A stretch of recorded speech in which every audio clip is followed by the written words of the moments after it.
गुरुर्ब्रह्मा गुरुर्विष्णु गुरुर्देवो महेश्वरा गुरु साक्षात् परम ब्रह्म तस्मै श्री गुरुवे नमः।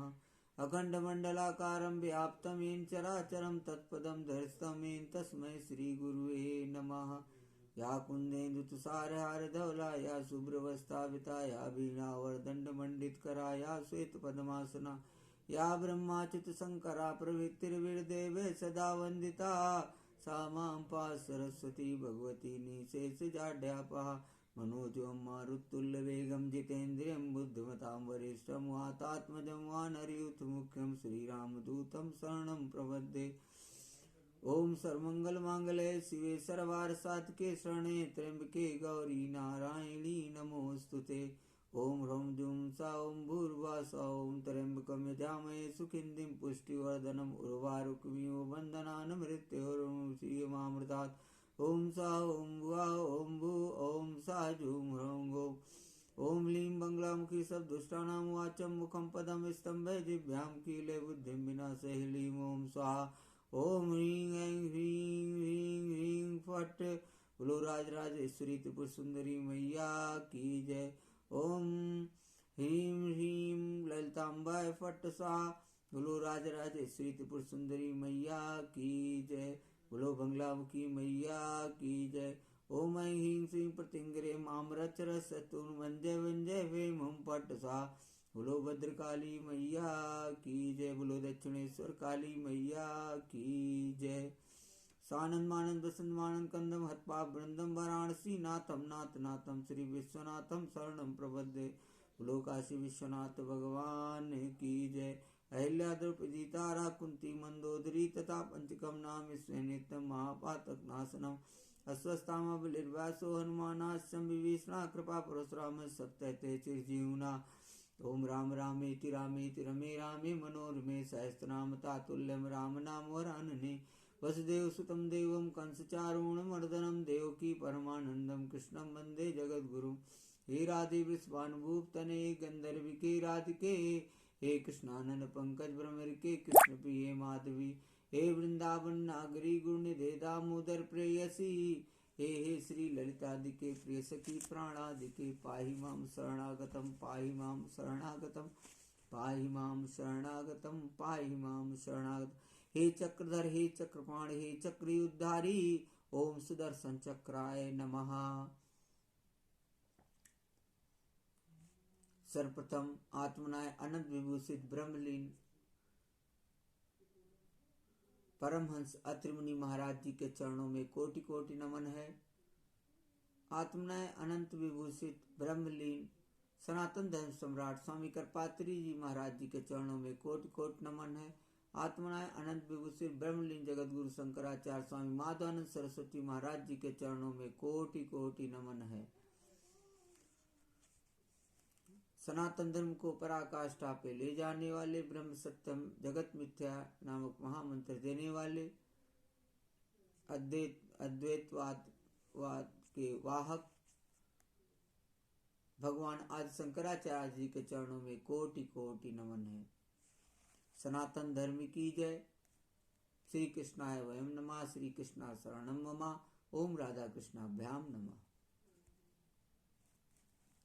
विगत कई दिनों से आप लोगों को मैं श्रीमद् भागवत महापुराण का एकादश स्कंद सुना रहा हूँ और उसी कड़ी में आगे बढ़ाते हुए हमने द्वादश स्कंद को भी शुरू किया। उसके भी एक एक अध्याय को सुना रहा हूँ।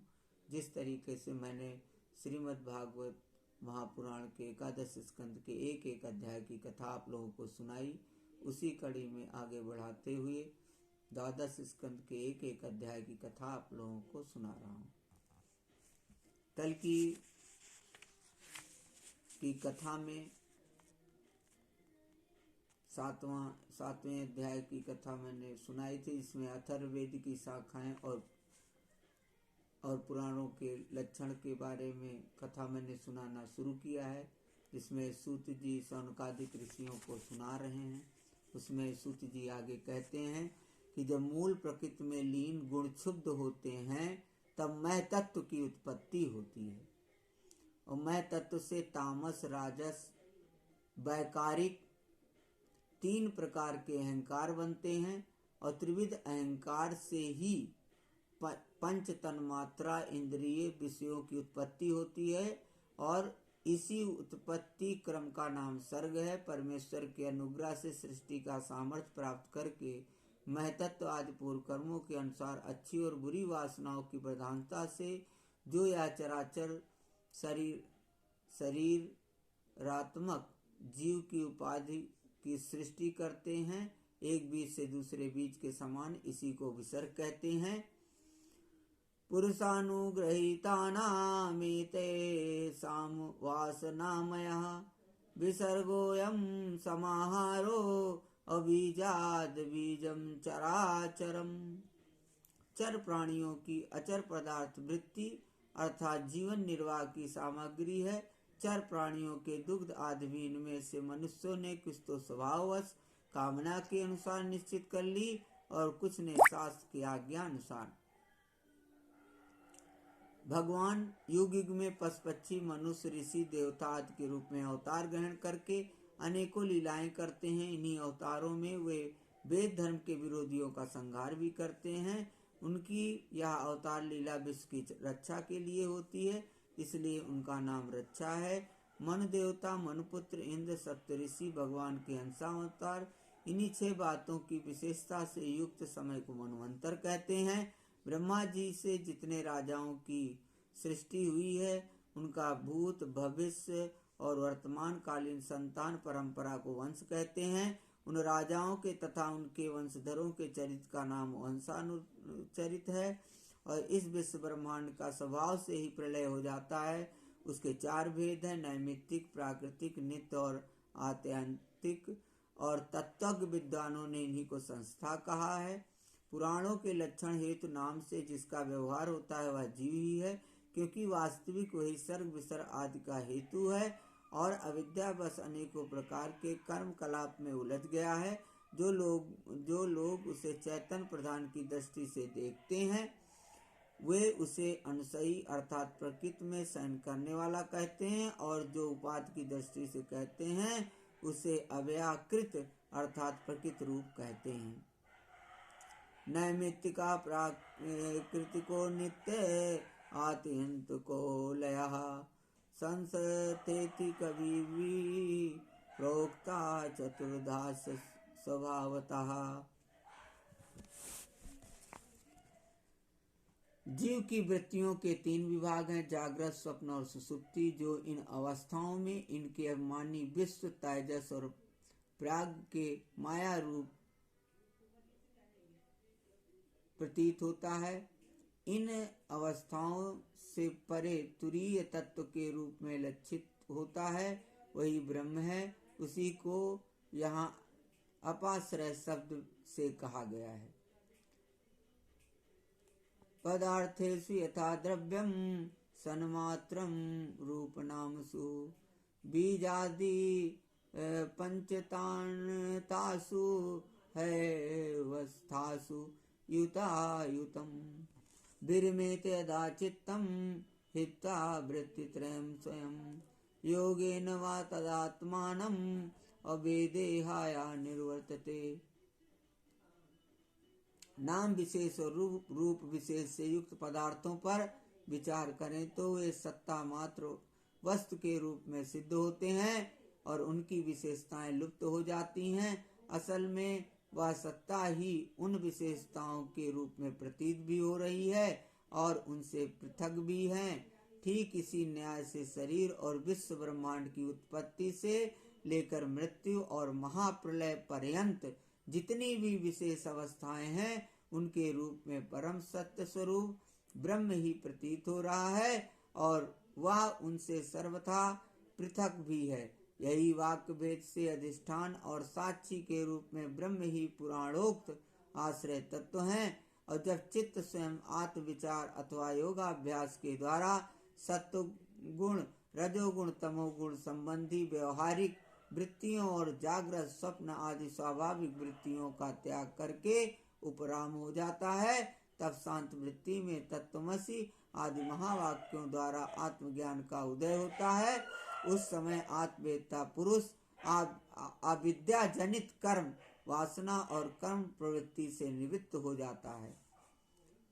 शौनकादि ऋषियों, पुरातत्ववेत्ता, ऐतिहासिक विद्वानों ने इन्हीं लक्षणों द्वारा पुराणों की यह पहचान बतलाई है। ऐसे लक्षणों से युक्त छोटे बड़े 18 पुराण हैं। उनके नाम है ब्रह्म पुराण, पद्म पुराण, विष्णु पुराण, शिव पुराण, लिंग पुराण, गरुड़ पुराण, नारद पुराण, भागवत पुराण, अग्नि पुराण, स्कंद पुराण, भविष्य पुराण, ब्रह्म वैवर्त पुराण, मार्कंडेय पुराण, वामन पुराण, वाराह पुराण, मत्स्य पुराण, कूर्म पुराण और ब्रह्मांड पुराण, यह 18 हैं। शौनक जी व्यास जी की शिष्य परंपरा ने जिस प्रकार वेद संहिता और पुराण संहिताओं का अध्ययन, अध्यापन, विभाजन आदि किया, वह मैंने तुम्हें सुना दिया। यह प्रसंग सुनने और पढ़ने वालों के ब्रह्म तेज की अभिवृद्धि करता है। यहाँ पे द्वादश स्कंद का 7वां अध्याय समाप्त हो रहा है। बोलो भक्त और भगवान की जय। 8वें अध्याय में मार्कंडेय जी की तपस्या और वर प्राप्ति। शौनक जी ने कहा, सूत जीव चिरम साधो वदनो वदताम वर, तमस्य पारे भ्रमताम निराम तम पारदर्शनः।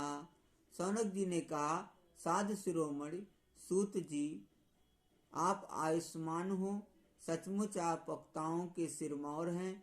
जो लोग संसार के अपार अंधकार में भूल भटक रहे हैं, उन्हें आप वहां से निकालकर प्रकाश स्वरूप परमात्मा का साक्षात्कार करा देते हैं। आप कृपा करके हमारे एक प्रश्न का उत्तर दीजिए।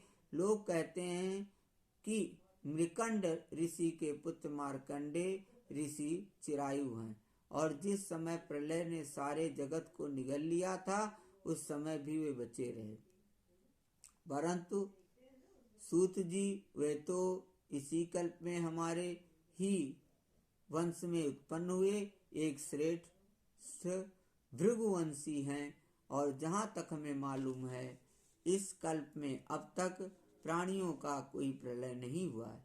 ऐसी स्थिति में यह बात कैसे सत्य हो सकती है कि जिस समय सारी पृथ्वी प्रलयकालीन समुद्र में डूब रही थी, उस समय मार्कंडेय जी उसमें डूब उतरा रहे थे, और उन्होंने अक्षय वट के पत्ते के दोने में अत्यंत अद्भुत और सोए हुए बाल मुकुंद का दर्शन किया।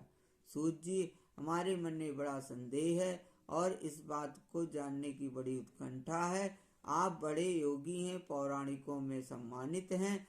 आप कृपा करके हमारे यह संदेह मिटा दीजिए। सूत जी कहते हैं, शौनक जी, आपने बड़ा सुंदर प्रश्न किया। इससे लोगों का भ्रम मिट जाएगा। और सबसे बड़ी बात तो यह है कि इस कथा में भगवान नारायण की महिमा है। जो इसका गान करता है, उसके सारे कलिमल नष्ट हो जाते हैं। शौनक जी, मृकंड ऋषि ने अपने पुत्र मार्कंडेय के सभी संस्कार समय समय पर किए।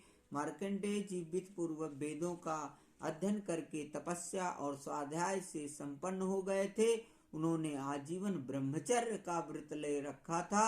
शांत भाव से रहते थे। सिर पर जटाएं बढ़ा रखी थीं। वृक्षों की छाल का ही वस्त्र पहनते थे। वे अपने हाथों में कमंडल और दंड धारण करते। शरीर पर गोपवीत और मेखला शोभायमान रहती। काले मृग का चर्म, रुद्राक्षमाला और कुश, यही उनकी पूंजी थी। कृष्णाजिनम साच सूत्रम कुशासंच नियम मर्दय। काले मृग का चर्म, रुद्राक्षमाला और कुश, यही उनकी पूंजी थी। यह सब उन्होंने अपने आजीवन ब्रह्मचर्य व्रत की पूर्ति के लिए ग्रहण किया था। वे सायंकाल और प्रातः काल अग्निहोत्र, सूर्योपास्थान, गुरुवंदन, ब्राह्मण सत्कार, मानस पूजा और मैं परमात्मा का स्वरूप ही हूँ, इस प्रकार की भावना के द्वारा भगवान की आराधना करते। सायं प्रातः स गुरुवे अवैच माहृत वाग्यतः बुभुजे गुरुर्नो ज्ञाता सकृन्नो चेदुपोषितः। मार्कंडेय जी ने इस प्रकार तपस्या और स्वाध्याय में तत्पर रहकर करोड़ों वर्षों तक भगवान की आराधना की और इस प्रकार उस मृत्यु पर भी विजय प्राप्त कर ली जिसको जीतना बड़े बड़े योगियों के लिए भी कठिन है। मार्कंडेय जी की मृत्यु विजय को देखकर ब्रह्मा, भृगु, शंकर, दक्ष प्रजापति, ब्रह्मा जी के यान पुत्र तथा मनुष्य, देवता, पितर एवं मन सभी प्राणी अत्यंत विस्मित हो गए। आजीवन ब्रह्मचर्य व्रतधारी एवं योगी मार्कंडेय जी इस प्रकार तपस्या, स्वाध्याय और संयम आदि के द्वारा विद्या आदि सारे क्लेशों को मिटाकर शुद्ध अंतःकरण से इंद्रियातीत परमात्मा का ध्यान करने लगे। योगी मार्कंडेय जी महायोग के द्वारा अपना चित्त भगवान के स्वरूप में जोड़ते रहे। इस प्रकार साधन करते करते बहुत समय 6 मनवंतर व्यतीत हो गए। ब्राह्मण इस 7वें मनवंतर में जब इंद्र को इस बात का पता चला तब तो वे उनकी तपस्या से शंकित और भयभीत हो गए, इसलिए उन्होंने उनकी तपस्या में विघ्न डालना आरंभ कर दिया। सौनक जी, इंद्र ने मार्कंडेय जी की तपस्या में विघ्न डालने के लिए उनके आश्रम पर गंधर्व, अप्सराएं, काम, बसंत, मलयानी, लोभ और मद को भेजा।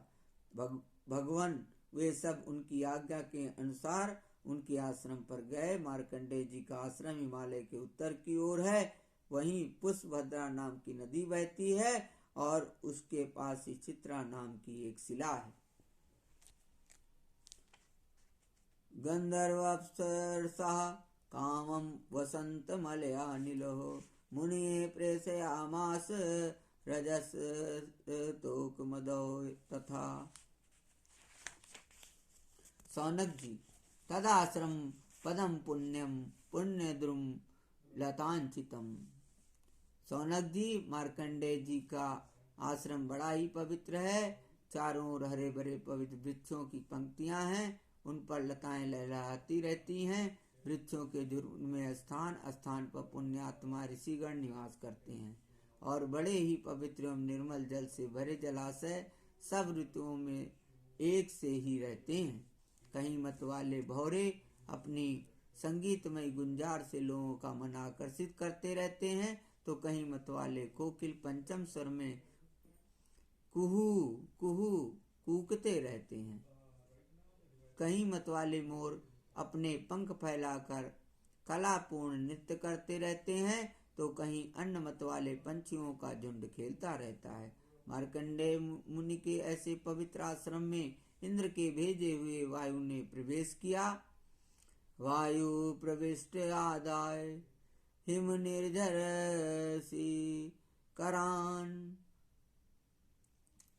वहां उसने पहले शीतल झरनों की नन्ही नन्ही फुइयां संग्रह की, इसके बाद सुगंधित पुष्पों का आलिंगन किया और फिर काम भाव को उत्तेजित करते हुए धीरे धीरे बहने लगे। कामदेव के प्यारे सखा बसंत ने भी अपनी माया फैलाई। संध्या का समय था, चंद्रमा उदित हो अपनी मनोहर किरणों का विस्तार कर रहे थे। सहज सहज डालियों वाले वृक्ष लताओं का आलिंगन पाकर धरती तक झुके हुए थे। नई नई कोपलों, फलों और फूलों के गुच्छे अलग अलग ही शोभायमान हो रहे थे। वसंत का साम्राज्य देखकर कामदेव ने भी वहां प्रवेश किया।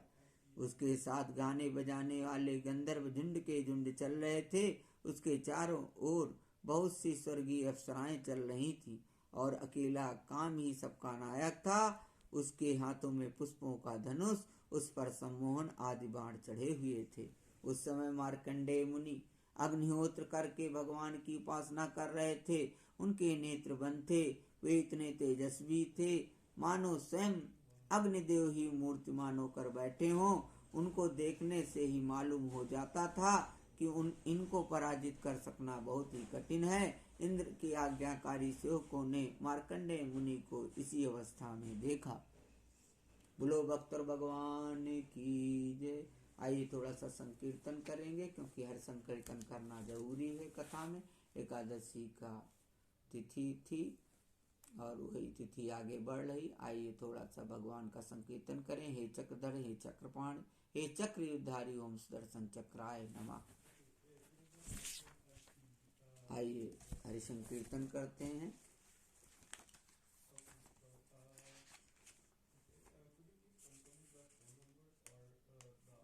मेरा जीवन है तेरे हवाले, मेरा जीवन है तेरे हवाले, श्याम सुंदर मुरलिया वाले। मेरा जीवन है तेरे हवाले, श्याम सुंदर मुरलिया वाले, श्याम सुंदर बसुरिया वाले, श्याम सुंदर मुरलिया वाले। तेरी महिमा है जग से निराली, सारा जग तेरे दर का भिखारी, चाहे जिसको बना दे या मिटा दे, श्याम सुंदर बसरिया वाले, श्याम सुंदर बसुरिया वाले, श्याम सुंदर मुरलिया वाले। तेरे पीछे हम आते रहेंगे, धुन तेरी हम गाते रहेंगे, तू हमें आज अपना बना ले, श्याम सुंदर मुरलिया वाले। मेरा जीवन है तेरे हवाले, श्याम सुंदर मुरलिया वाले। श्री कृष्ण गोविंद हरे मुरारे, हे नाथ नारायण वासुदेवा। हे चक्रधर, हे चक्रपाण, हे चक्रधारी ओम सुदर्शन चक्राय नमः। विष्णु जनार्दन पन्ना प्रजापति चक्रधर त्रिविक्रम नारायण गोविंद मधुसूदन नरसिंह जलाशाही वराह रघुनंदन वामन माधव। हे चक्रधर, हे चक्रपाण, हे चक्रयुधधारी ओम सुदर्शन चक्राय नमः। हरि ओम तत्सत, हरि ओम तत्सत, हरि ओम तत्सत।